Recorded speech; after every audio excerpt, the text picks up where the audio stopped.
Davos 1987 se termine sur une table ronde, tour de table, où on demande à un représentant des 5 continents de répondre à la question suivante: à qui appartiendra le XXIe siècle?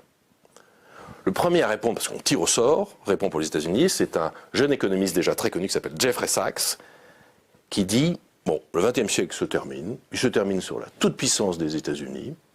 Alors il développe ça plus longuement que je vais le faire là maintenant, mais il dit, je ne vois pas pourquoi ça changerait. Et donc, pronostique-t-il, le XXIe siècle appartiendra aux États-Unis.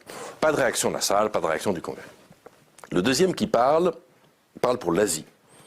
C'est aussi, j'ai oublié son nom, un jeune économiste qui est le ministre de l'économie de l'Inde de l'époque. Un garçon qui a fait ses études à Oxford ou à Boston. Et il dit, et il développe ça, je ne suis pas d'accord, il suffit d'ailleurs de regarder la taille des tours de Hong Kong ou de Shanghai qui aujourd'hui sont plus hautes que celles de Manhattan. Enfin bref, il fait tout un développement et il explique que c'est à l'Asie qu'appartiendra le XXIe siècle.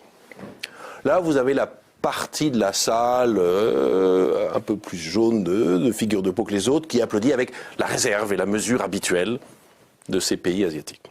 Le troisième qui parle est blanc, mais il parle pour l'Afrique. C'est un colosse sud-africain, qui est le ministre. Et pareil, il dit, je suis pas d'accord, c'est pas vrai, ok, en Afrique pour l'instant, c'est un peu la pagaille, les grands lacs sont à feu et à sang, on a le sida, mais tout ça, on va finir par le résoudre, puis ne serait-ce que pour des raisons démographiques.